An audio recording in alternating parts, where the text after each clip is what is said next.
Salut à tous et bienvenue sur la chaîne La Cuisine de Will. Si vous ne savez pas trop cuisiner et que vous souhaitez améliorer votre alimentation mais sans vous prendre la tête, vous êtes au bon endroit. Sur cette chaîne, je vais vous expliquer des bases simples pour manger des produits frais et arrêter les produits tout prêts. Fini les surgelés, les boîtes et les préparations toutes faites pleines de sucre, de sel et de matières grasses. Donc si tout ça vous intéresse, je vous invite à cliquer sur le bouton s'abonner.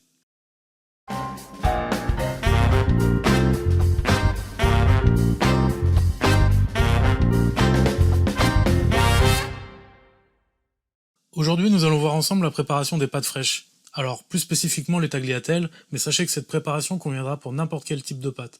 Ce sera uniquement la manière dont vous les couperez qui va changer. Pour réaliser nos pâtes, nous allons avoir besoin d'un petit peu de matériel, mais je vous rassure immédiatement, il n'y a rien d'indispensable. Vous allez pouvoir facilement vous débrouiller avec ce que vous avez à la maison. Alors, dans l'idéal, c'est pratique d'avoir ce qu'on appelle un laminoir. C'est un accessoire qui va vous permettre de facilement étaler votre pâte. On en trouve partout maintenant, ça vaut environ 25-30 euros. Vous pouvez même en trouver en grande surface, sur internet, etc. Vous n'aurez pas de mal à vous en procurer, c'est certain. Si jamais vous en avez pas, un bon vieux rouleau à pâtisserie fera l'affaire sans problème, ce sera juste un petit peu plus pénible. Et si vous n'avez pas non plus de rouleau à pâtisserie, vous aurez bien une bouteille en verre, type bouteille de vin ou bouteille de vinaigre, qui vous permettra d'étaler la pâte. Ensuite, une fourchette, ça tout le monde a priori, un saladier, et ça c'est un séchoir à pâte.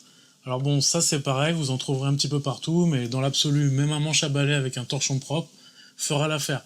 Un cintre avec un torchon propre dessus fera l'affaire. Donc pas de souci vis-à-vis du matériel, on pourra tous se débrouiller avec ce qu'on a à la maison.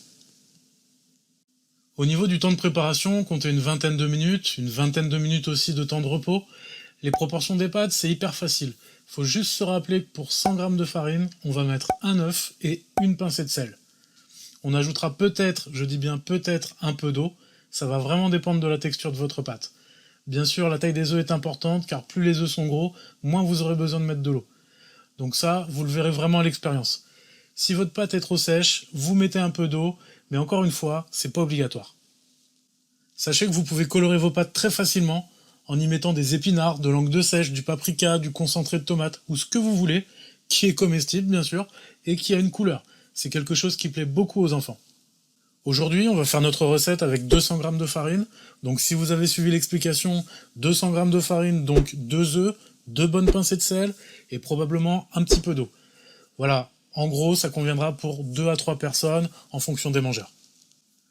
Ok, donc on a nos ingrédients. On va commencer par faire un petit puits dans la farine pour accueillir nos œufs. Voilà. Vous prenez vos œufs entiers que vous versez dans le puits. Ensuite, vous mettez 2 bonnes pincées de sel.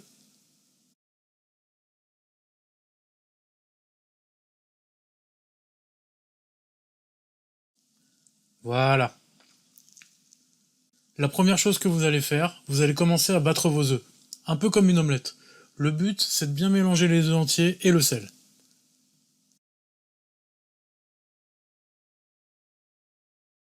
Ensuite, vous allez commencer tout doucement à incorporer votre farine dedans et à mélanger. Vous prenez votre temps, on n'est pas pressé.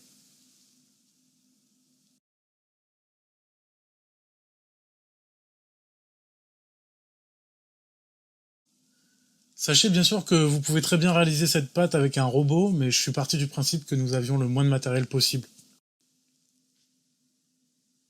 Voilà, on incorpore de plus en plus de farine, tranquillement. On prend son temps.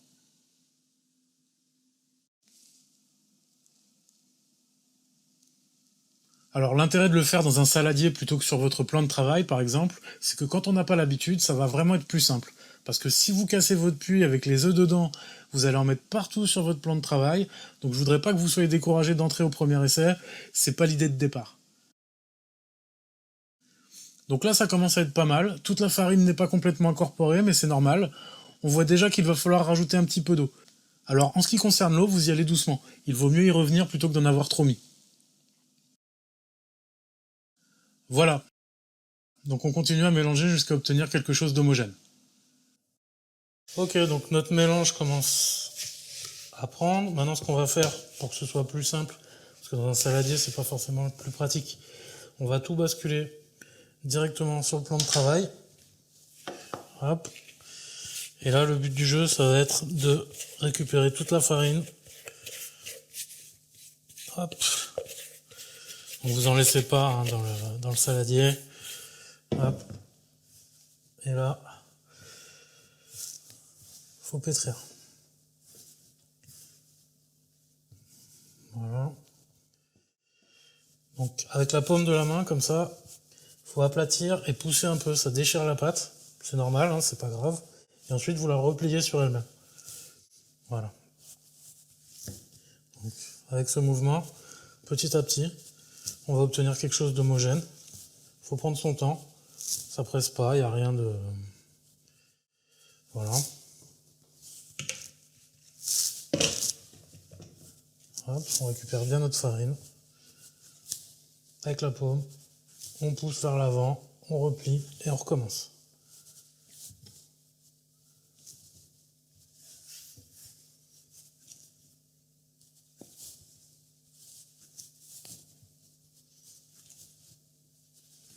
Donc là, vous voyez bien que petit à petit, on obtient quelque chose d'homogène et on récupère toute notre farine.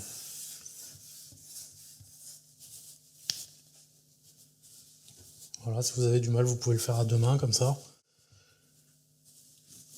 Ça sert à rien d'être trop brutal, hein, il vaut mieux prendre son temps tranquillement.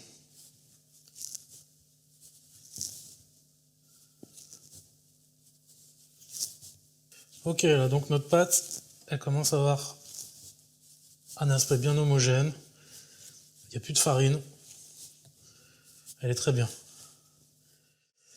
Voilà. Donc maintenant, ce qu'on va faire, c'est qu'on va la placer au frigo. Vous faites une boule. Voilà. Et donc on va la placer au frigo une vingtaine de minutes environ. Dans quelque chose d'étanche, donc à l'air, donc soit un film plastique, un tupperware, un torchon humide, ce que vous avez.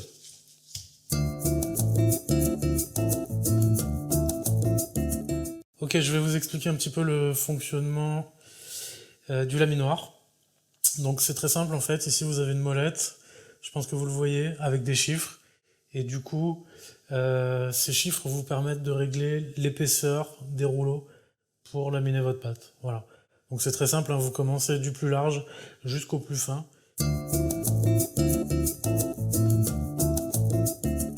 Ok, donc notre pâte a reposé pendant une vingtaine de minutes au frigo.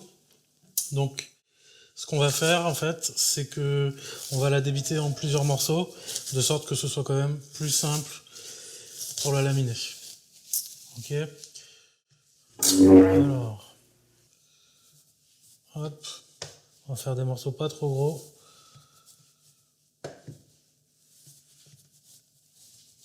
Voilà. On va en garder un de taille moyenne. Je vais mettre ça de côté en attendant. Donc vous prenez votre pâte, vous commencez à l'étaler gentiment en forme de rectangle. Voilà. Bon, moi je vous conseille de mettre un tout petit peu de farine dessus, juste pour éviter que ça colle dans la machine. Ce serait bête. Voilà. Et donc vous mettez le chiffre le plus élevé et vous commencez à laminer votre pâte gentiment. Voilà, il faut prendre son temps. Voilà. On va la passer une deuxième fois. Donc pour chaque épaisseur, en fait, on va la passer deux fois. Moi, pour la première fois, je vous conseille quand même de faire un petit repli sur elle-même qui va correspondre grosso modo à la largeur du laminoir pour avoir quelque chose de régulier. Et en plus, ça va donner de la force à votre pâte. Voilà.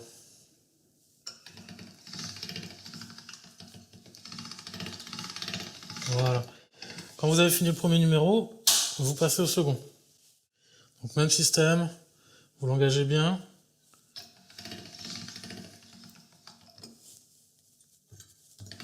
Et vous la passez. Prenez votre temps, ça sert à rien de se dépêcher à cette étape-là. C'est la machine qui travaille. Voilà. Ensuite, vous progressez doucement, vous faites toutes les tailles. Alors vous pouvez choisir de faire des pâtes plus ou moins épaisses. Bon, en ce qui concerne les tagliatelles, moi je vous conseille de faire quelque chose de très fin, d'aller au bout. Comme ça vous ne serez pas embêté, vous aurez vraiment des pâtes fondantes.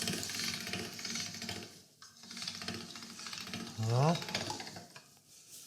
Hop. Donc, toujours la même chose, hein. On passe 2 fois la pâte et on va jusqu'au numéro suivant.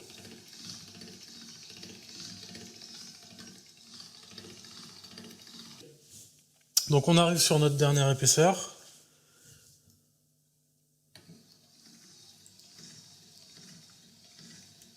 C'est là qu'on va l'avoir la plus fine possible.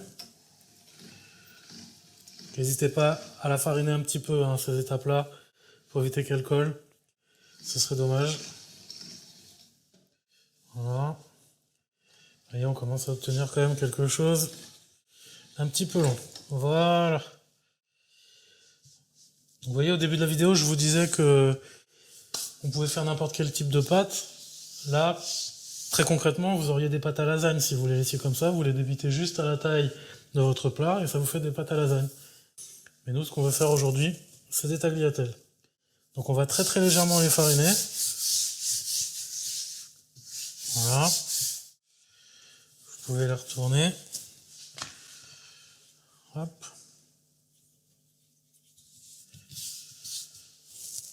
On les farine très légèrement. Voilà. Donc là, ce qu'on va faire maintenant, c'est que pour nos tagliatelles, on va les couper à environ 20-25 cm pour éviter de se retrouver avec des pâtes trop longues.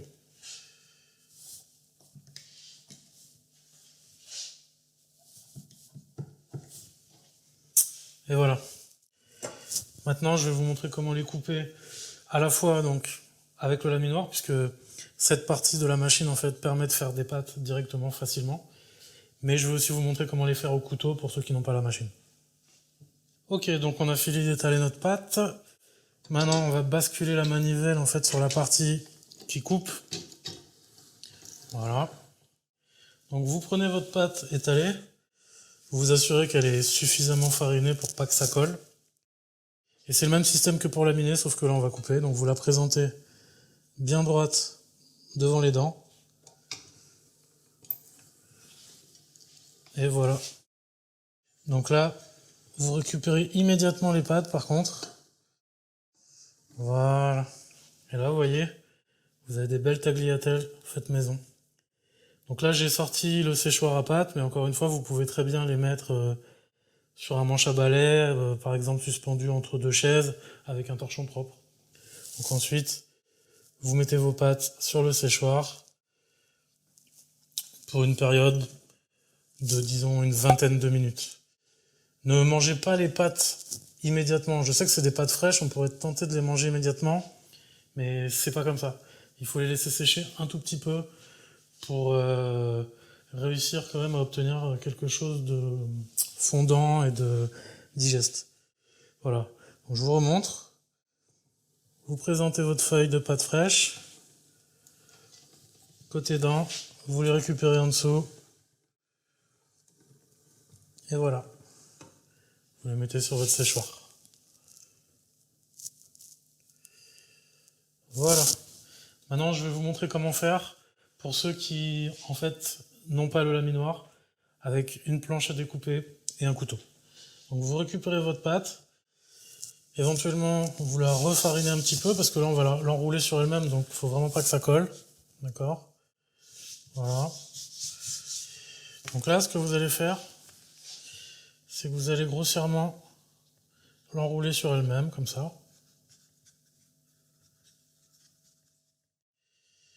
Voilà. Et ensuite, vous allez couper des largeurs de 1 cm maximum.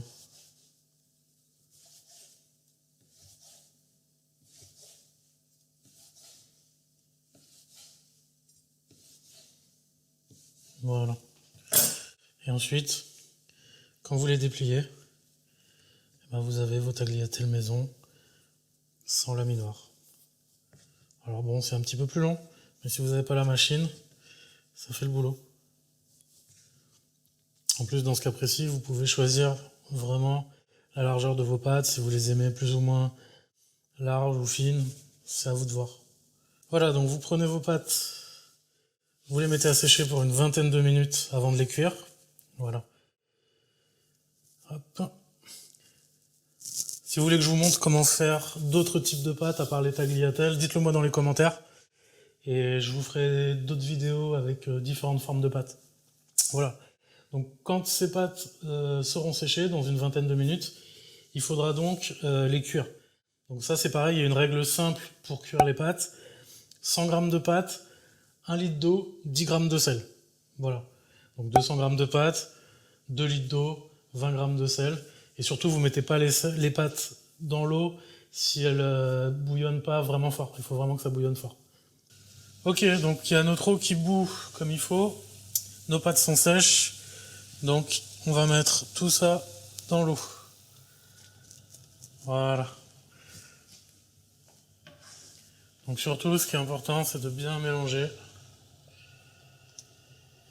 Et là, vous allez faire cuire ça environ 4 minutes en fonction des goûts de chacun. Et voilà, nos tagliatelles fraîches sont prêtes. J'espère que les pâtes fraîches n'ont plus de secret pour vous et que, comme moi, vous allez adorer faire des pâtes car c'est vraiment facile et ça change vraiment des produits industrialisés. Si vous avez des questions, n'hésitez pas à me les poser dans les commentaires de cette vidéo, je me ferai un plaisir d'y répondre. Et si vous avez aimé cette vidéo, n'oubliez pas de mettre un petit pouce bleu et pourquoi pas de vous abonner. Allez, à bientôt pour de nouvelles recettes faciles.